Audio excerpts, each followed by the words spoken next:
What's going on, guys? My name is Austin, and this is the Bodies in Business podcast. In this episode, we're going to talk about the Beast of the Week. And the Beast of the Week is someone that we think that has done incredible things, either from a body standpoint or a business standpoint, and is a great representation of how you should go about living your life a little bit. So we take snippets from the Beast of the Week and we try to apply it to our own lives because we think they have stuff figured out in a sense. And they're also still, humble enough to say that they are still trying to figure it out themselves, but have had some success. So the Beast of the Week this week is Ethan Suplee. The actor you've seen in Remember the Titans, American History X, Blow, The Wolf of Wall Street, and as Randy on My Name is Earl. At 14, he started his acting career playing Frankie, the enforcer on Boy Meets World, and then popped on the screen as the magic eye guy in Mallrats. He's since moved between numerous comedy and drama hits. Ethan also hosts the health podcast American Glutton, drawing on his own 200-pound transformation to talk evidence-based fitness and mindset. So, Ethan Suplee, if you don't know the name, maybe my generation, if you're listening to this, you know him as Louis Lastic from Remember the Titans. I think that was the first time I remember seeing him on camera, on the video, on the stage. And honestly, it was a very cool character for me because in the movie Remember the Titans, if you haven't seen it already, amazing movie, you need to go see it or stream it on Netflix or YouTube or something. Go see it. You probably can't see it in theaters anymore. The reason why I really liked Louis Lastic's character is because he was like the mediator between the white guys and the black guys in Remember the Titans, okay? He was the guy who was like, you know what? I don't care about race. I'm here to play football. I want to have a good time. I want to play well. And, I want to mingle with both, the white players and the black players. And so it was a really cool part in the movie that I found to be very admirable. And back then, I'm sure a lot of people, I know that it was cool because I'm sure back then it was very tough for someone who was white to hang out with black, other players that were black if all of your white friends were potentially racist or didn't want to hang out with black people. So it was a time in history where his character really resonated with me because I feel like I'm the same way where I want to be friends with everybody and I want everybody to get along and stuff like that. So very cool character that he played. So going from that, the reason why we picked Ethan is because, the reason why I picked Ethan is because I've heard him in probably 3 or 4 different types of podcasts where they're talking about somebody that has made a huge body transformation and someone who has basically gone through so many ups and downs that he's a very good representation of what it means to go through a great body transformation throughout your life. And we'll jump into, basically, I'm going to give you a breakdown of the Rich Roll podcast that he did with Ethan. And it's like a 2-hour-long podcast where they go from his childhood, what he did then, all the way up till now, where he has kids and he's raising kids and he's still trying to, live a healthy life. And so I wanted to kind of give my breakdown of the video he did with Rich Roll. I'll play some clips that I found to be very helpful from that podcast throughout this breakdown. And then I'll give my 2 cents on what I think helped him and what I think can help other people from the podcast I broke the podcast into 5 chapters. The first chapter is navigating childhood. The second chapter is making the big change in his life. The third chapter is what helped him the most to lose the weight and keep it off. And then the fourth chapter, raising healthy kids. The fifth chapter is where do we go from here? So I'm going to probably break this podcast into those 5 chapters. So if you want to jump to one of those, you can. But I think it's helpful to kind of know how he started his health journey from when he was a kid to now when he is trying to stay in shape, doing 45-minute workouts and raising kids. So let's jump right into it. So when he was a kid, he said at the age of 5, he was put on his first diet, which is pretty wild when you're that young, because I think when you're that young, you shouldn't probably be thinking about your weight and diet too much. Hopefully your parents are guiding you in a certain way that it's like, hey, we want you to be active. We want you to eat healthy food. And we want you to have a good time as a kid. Being put on a diet at that young makes you really try to makes you take a step back. And I think it made him realize like, hey, there's something wrong with me. I need to do something different in order to not be as big as I am. So his mom took him to a bunch of different doctors and tried to basically figure out what kind of diet he needed to be on in order for him to live a healthy life.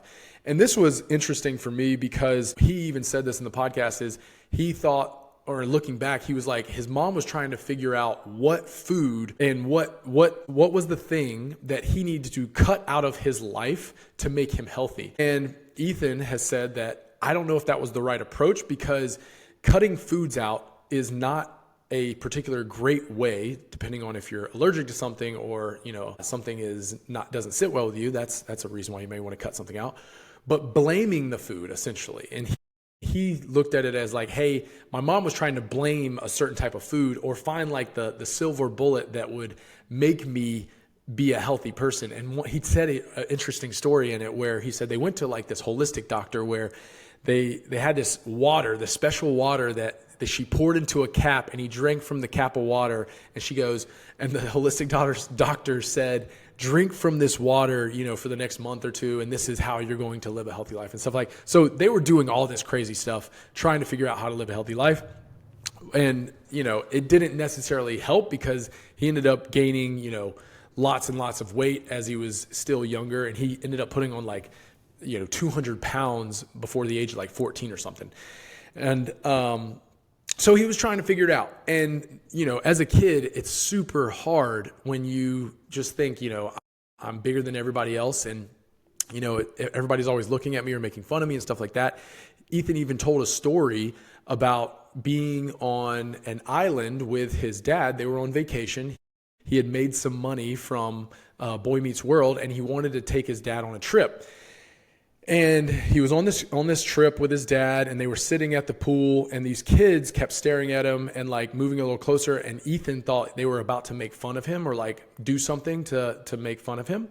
And as they got closer, one of the kids came up to him and said, "Hey, are you Frankie from Boy Meets World?" And he was like, "Yeah, that's me." And he was like, "Oh, that's so cool to meet you." And it was the first time Ethan said that he felt pride in front of his dad. And that was interesting because for Ethan, he was having so much success as a actor and had a weight issue that he felt like he was trying to take control over. So those are two things that were giving him, different types of feedback where you're making money being an actor and kids and people know who you are. So you're kind of famous. You are famous.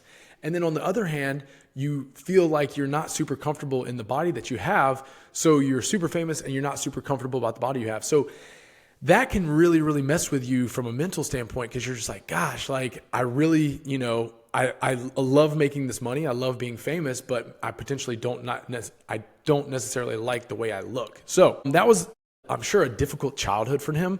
And you definitely want to hear him talk about that in the video. The first video I'm going to play for you is Rich Roll asking him a question, and then Ethan answering it. So let's play that. Here we go.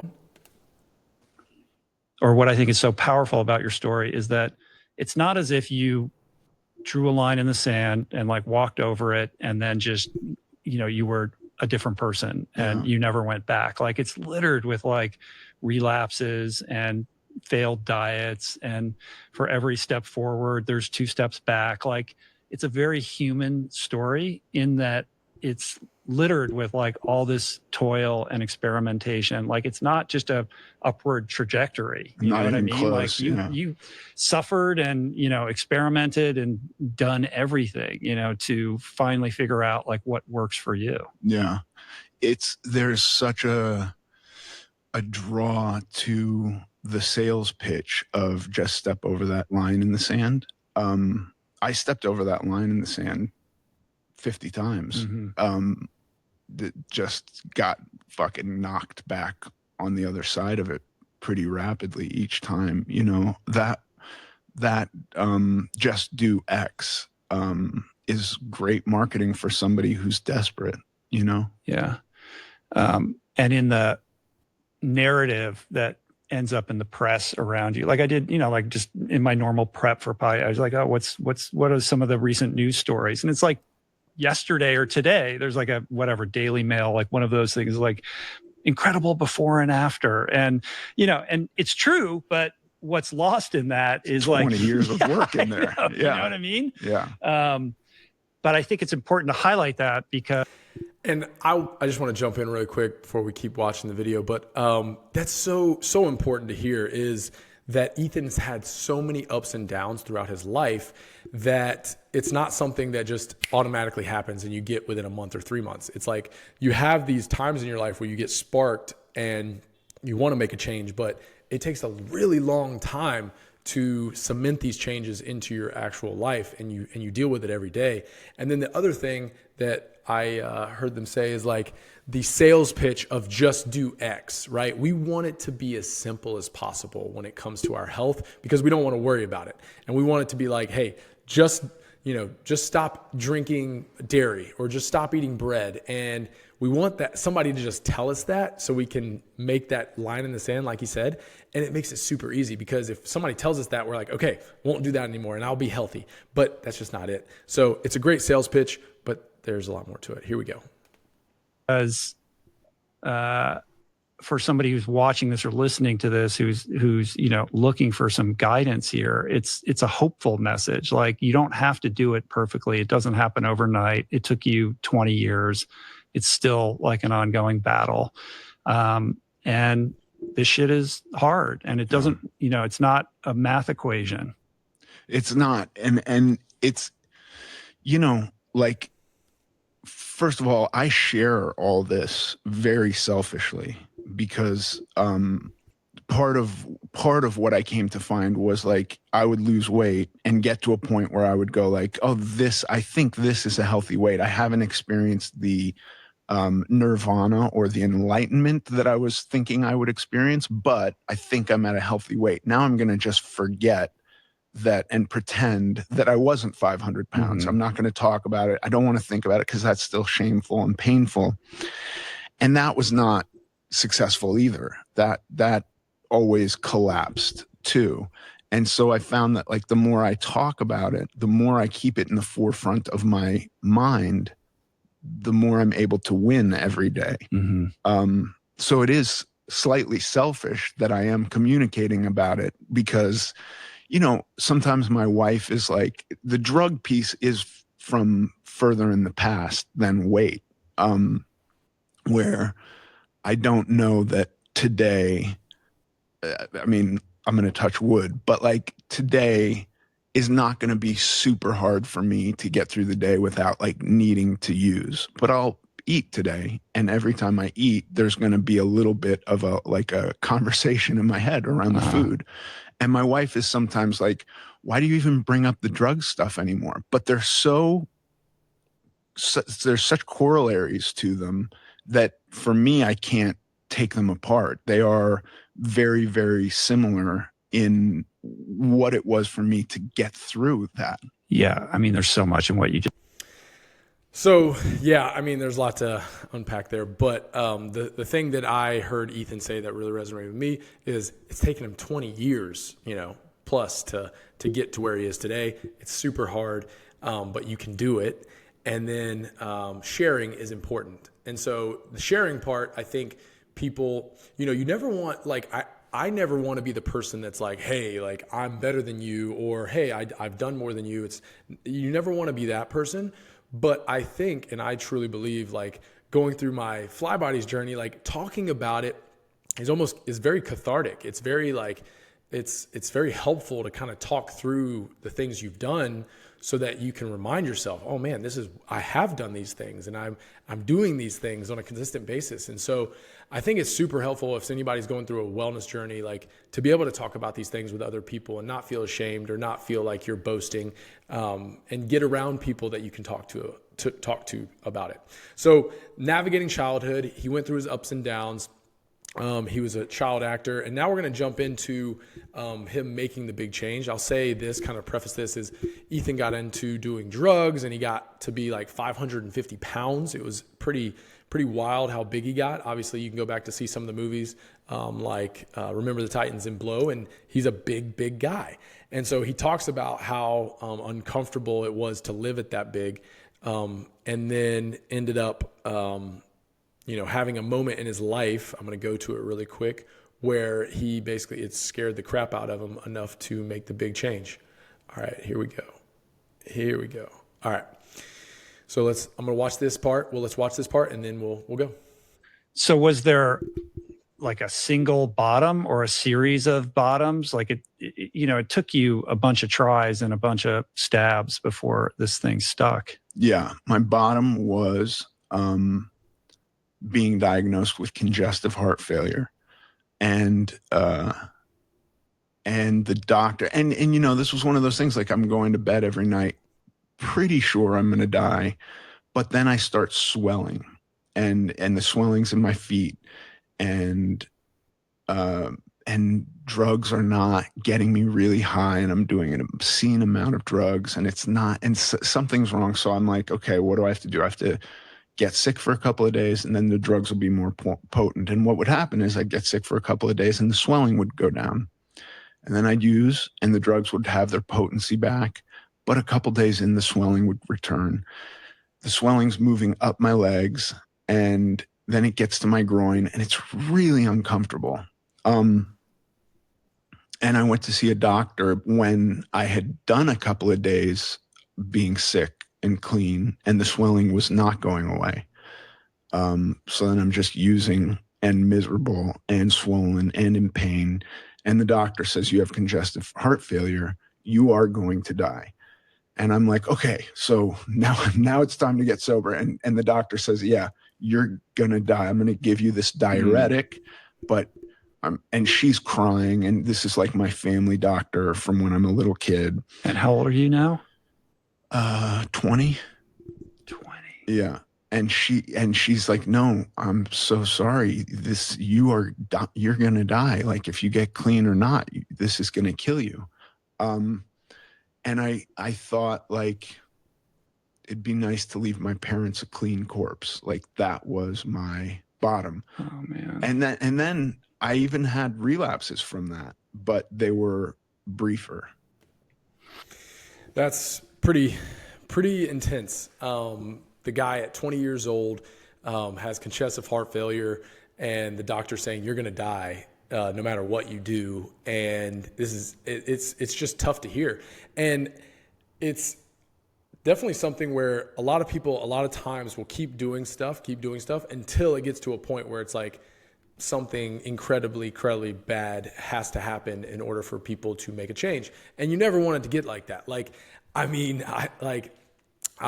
from personal story is like my knees have basically, like, I have lifted really hard for the past 35 years. And it took me like not being able to walk almost to be able to stop like power cleaning and deadlifting and squatting hard and stuff like that.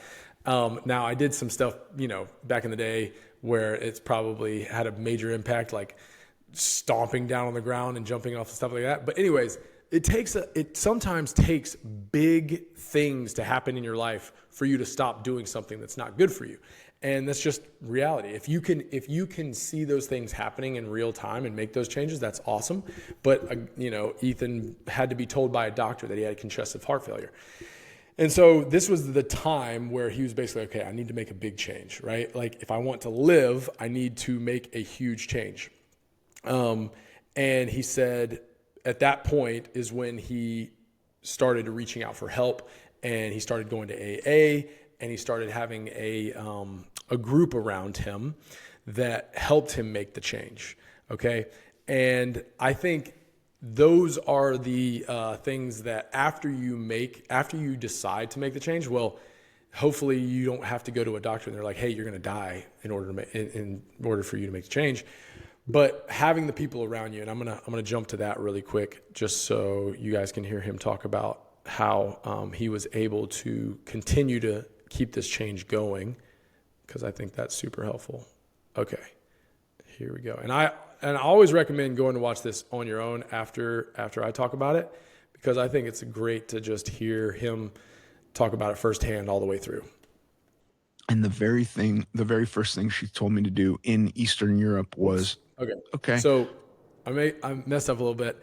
So that's when he wanted to make the big change. Okay. So then he started basically stop taking drugs, right? Like that's when his drug addiction started. He started to try to work on his drug addiction. He hasn't even gotten to the weight loss part yet.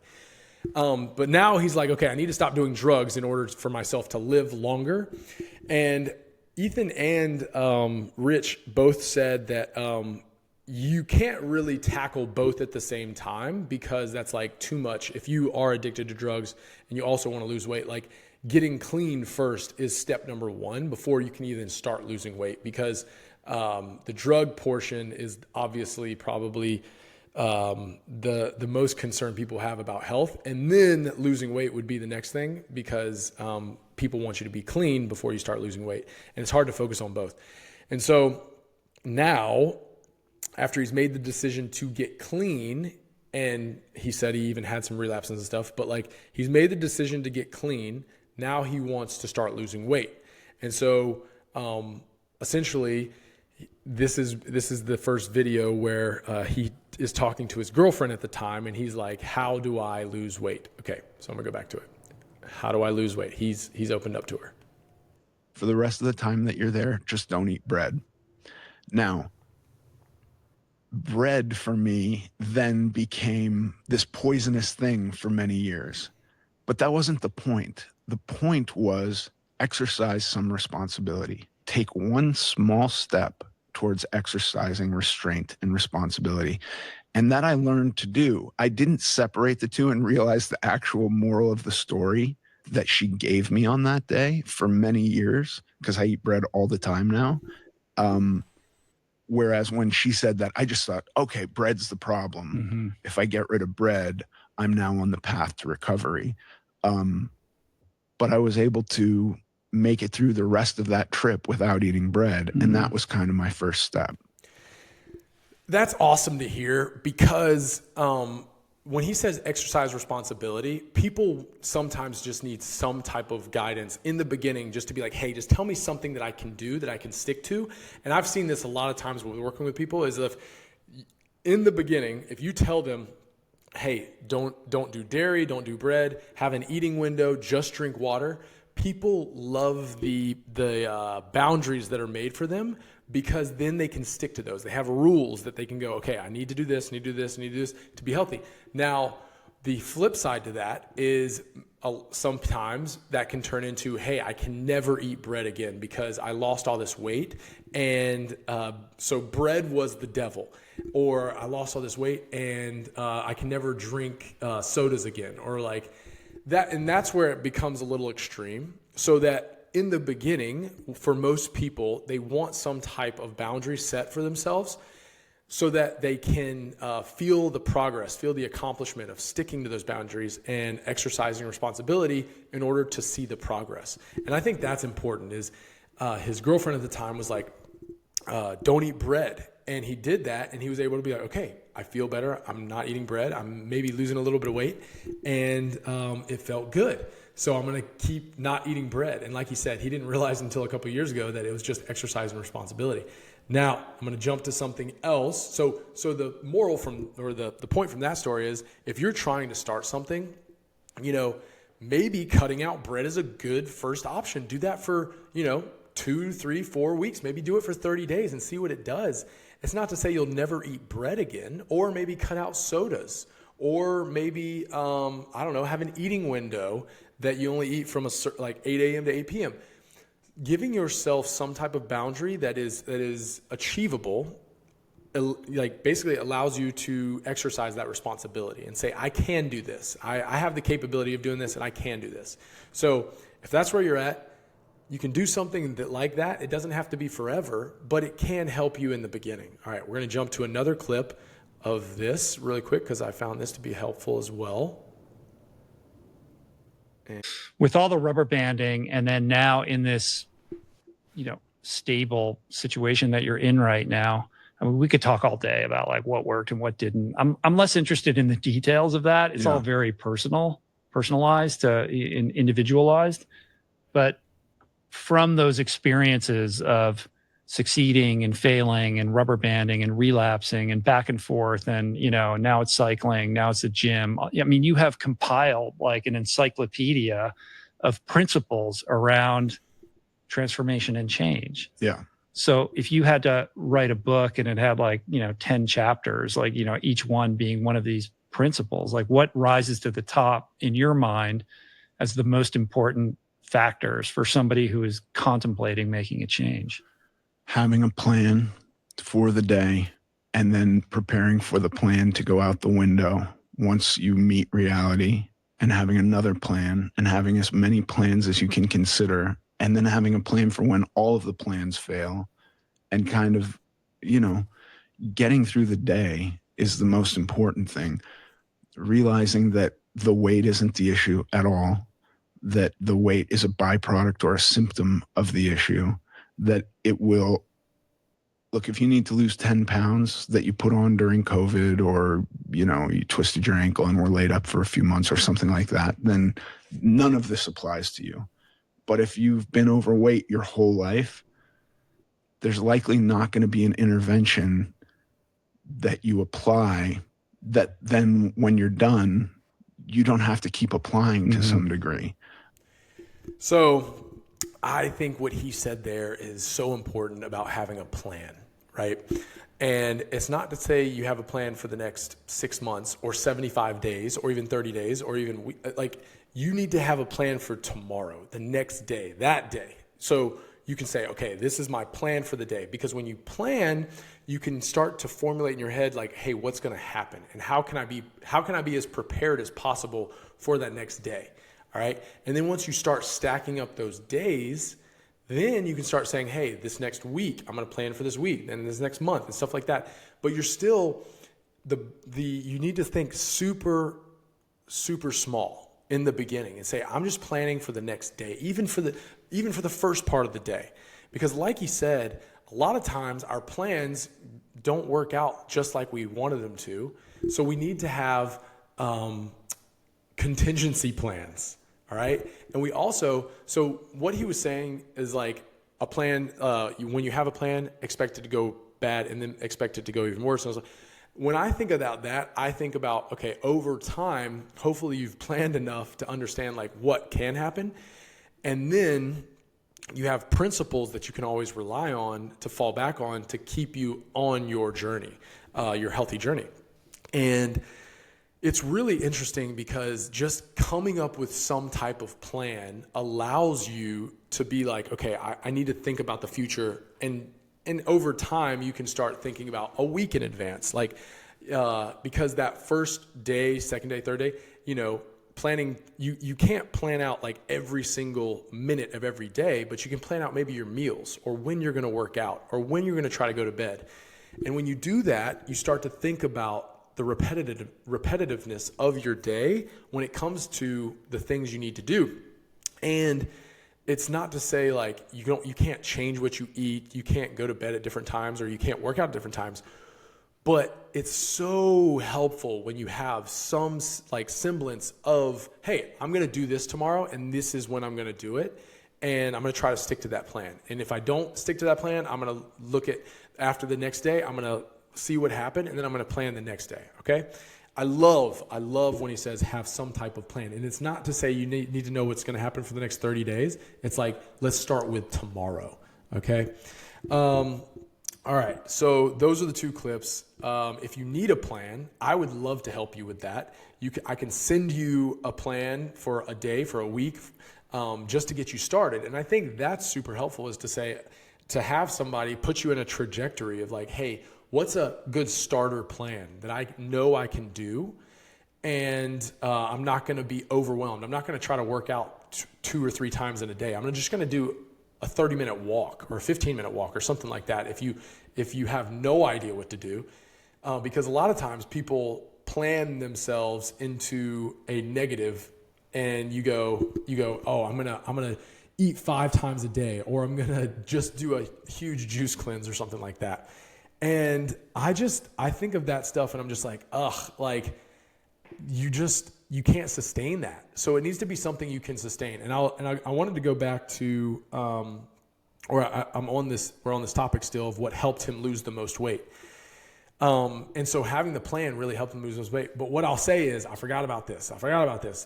Right when he got back from his trip, after he just cut the bread out, his girlfriend at the time, I think I've said that multiple times, put him on just a liquid diet for 2 months, and he lost 80 pounds. Okay, he lost 80 pounds in 2 months, and I'm sure when you are weighing over 500 pounds, losing 80 pounds in 2 months can be euphoric, like you've never felt before, and because you're losing probably a pound or more, a pound or two every single day. And what he said was, when he came back, he lost 80 pounds in 2 months. He said by the end of the 2 months, he was standing up and he was almost feeling like he was passing out. So it was like, so he even talked about how he was like, oh man, I'm losing so much weight. I just need to stop eating food, like stop eating hard, regular food. I'll just keep doing this juice cleanse until I'm, lose all the weight. But so that's how we get in these extreme circumstances, but he was able to lose the weight, and that's awesome. I think a lot of people that I've worked with, when they lose a significant amount of weight early on, it gives them confidence, and they're like, oh, I can do this. And so don't just think like, if I'm losing a lot of weight in the beginning, that's the only thing you need to do. Now, if it's working, continue doing it. If it's something that you is working for your life, but if you're standing up and you're almost passing out every time you stand up, maybe not do that. But I will say, having a good plan and having somebody, because his girlfriend would make him his drinks, his smoothies with protein and stuff. And he said it was like 500 calories a day. When someone's helping you do that, you feel like, they're pushing you in the right direction. You're like, okay, I can do this, right? 80 pounds in 2 months, that's a lot. But anyways, always consult your doctor when you're trying to do anything new. And now we're going to go on to chapter 4, raising healthy kids. Okay, and I think this is really tough for especially somebody who's gone through a tough relationship with food and exercise as they were getting older, because you don't want the same thing to happen to your kids, right? And Ethan talks about how one of his children has type 1 diabetes, and so he would monitor their blood sugar levels, because he had an app that he was able to see, and if their blood sugar either got too high or too low, he would freak out and text them or call them and be like, hey, you need to do this. And for a little bit, that was overbearing and being a little too hypersensitive to what was going on. And I think obviously one thing that Ethan said that I thought was really interesting is his parents were doing the best that they could for him. Now that he's a parent and he understands how to, he's trying to be the best parent he can, he realized that his parents were just doing the best they could with the knowledge that they had and the resources that they had to try to give their son the best upbringing they possibly could. So I think that's always something good to hear from somebody who's been through a lot from a weight standpoint and drugs and all these other things, is if you're a parent out there and you're trying to figure out what's the best way from a health standpoint to raise your kids, even just having the thought of, I want to help them, I don't know exactly what to do, is a good step in the right direction, right? And then not being overbearing, not being too restrictive and all these other things, because kids are just so impressionable when they're growing up. And if you tell them something, they're going to think, this is law. If you say, hey, you can't eat bread, they're gonna be like, I'm never eating bread because it's terrible. Or if you say, don't eat chocolate, it's terrible for you, or something like that. They just take it to the bank and they're like, this is how it's supposed to be. And my parents said it, so I need to listen to it. So always be aware of that. And I think movement is very important, getting kids outside, getting people moving. And then also the eating portion is super helpful. Is if you're a parent, kids are usually gonna follow what you're doing. So the actions and the habits that you have, if you want them to do healthy things, then it would be probably advantageous for you to do healthy things. Now, kids, as they get teenagers, want to be rebellious and probably don't want to do anything that their kids want to do. But as they're growing up and they're younger, 5-year-old, to maybe 12, 13, kids will do a lot of the things their parents do. So I suggest that parents do healthy things in their lives, and their kids will usually follow. So that's raising kids, was the fourth chapter, and just giving yourself a break. And if you're a kid listening to this, don't think you have to have it figured out all right away. Go outside, do things that are fun, play sports, eat vegetables, eat fruits, eat lean meats, eat all these things, and try to eat a wide variety of foods and enjoy yourself and move a lot. Do a lot of fun things outside. Now, that doesn't mean you can't ever play video games or watch TV or stay up late and stuff like that. You can still be a kid, but just enjoy life, be mobile and stuff like that. So that's what I have to say about raising healthy kids. I don't have any yet. I am excited, so I hopefully will one day, and I get to raise my kids in a way that I think is a healthy way. But don't have them yet. So to all those people who do have kids, I hope you're trying to do your best you can and trying to figure out the best you can. So chapter 5, where do we go from here? Okay, I know it's been I've been talking a lot. We've been hearing Ethan talk a lot, but this is definitely a time where I loved how Ethan says that he's always working on it. He doesn't have it completely figured out. No one does. I don't have it completely figured out. And I'm always trying to do better things for myself from a nutrition standpoint, exercise, sleep, all these things. I didn't get a great sleep last night, and I'm still trying to figure out, hey, how can I get a great night's sleep every night? So let's listen to Ethan really quick in this last clip.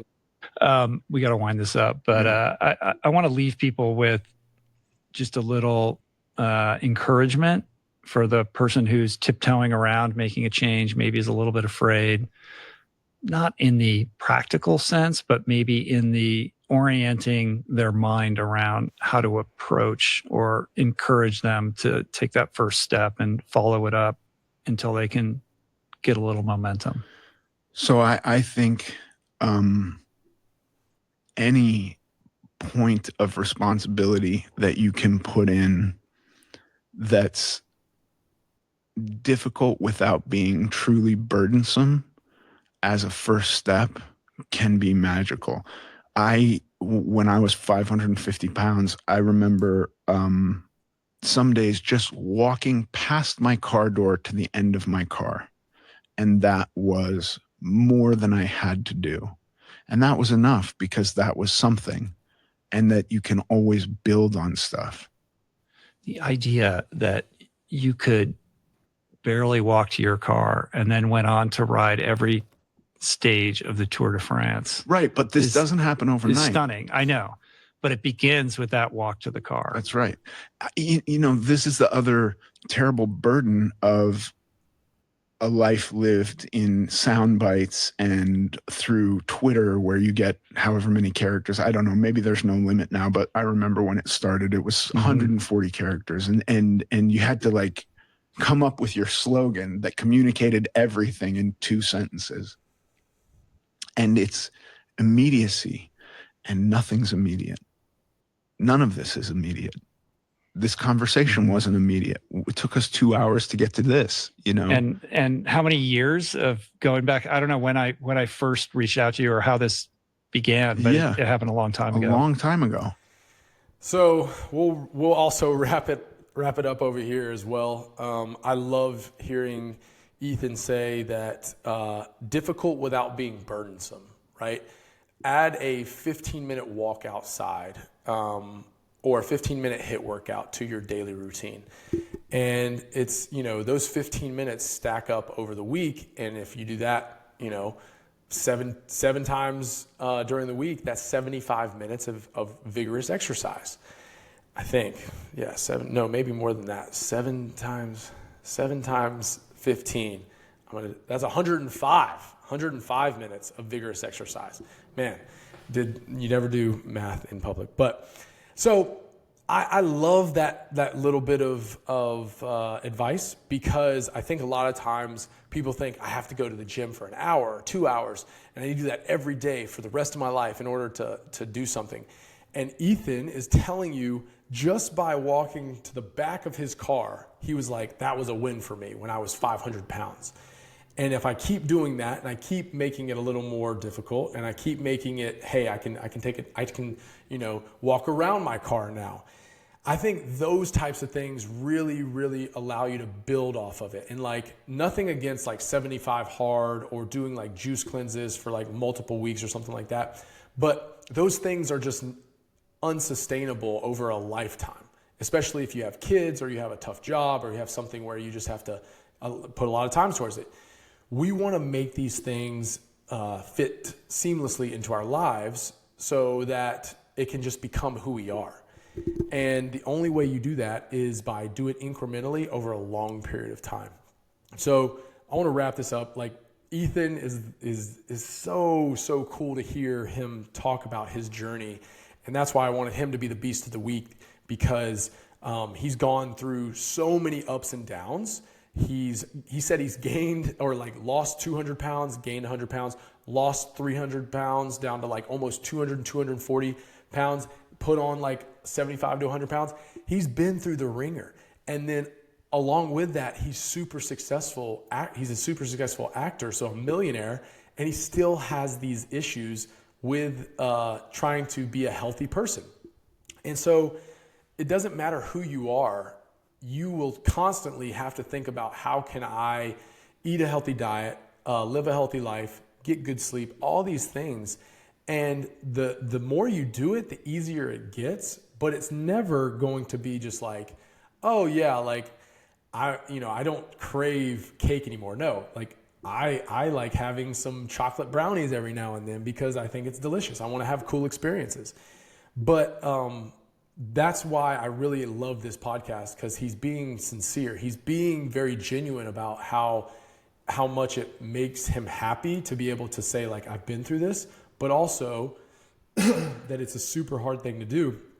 And I like putting people, or I want to make the beast of the week somebody that we can look up to, and that somebody makes us want to try to strive to be better human beings all the time. So that's it.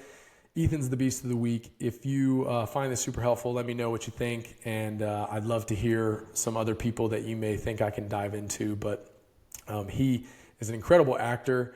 And I want to go back and watch a lot of his stuff and see, how much more of an impact it made on him as he was getting older and stuff. But that's all I got. Hopefully this first beast of the week was helpful. And that's what I really want this to be, is like a motivational episode where you're like, you know what? I really want to try to go do something better for myself today and make myself better, make the people around me better. So that's it. That's the beast of the week. Number 1, Ethan, that's it. I'm going to stop sharing and I'm going to close this out. I appreciate you guys taking the time, and we're going to try to do this every week. Stop sharing. Okay. I'm going to try to do this every week. I'm going to have a beast of the week, and it's either going to be like in business or a body. This was obviously a body. And yeah, I'm going to make this a normal thing. I'm going to hold myself to it, hold myself accountable to one beast of the week, and we'll go from there. But thank you guys. I appreciate you, and get after it.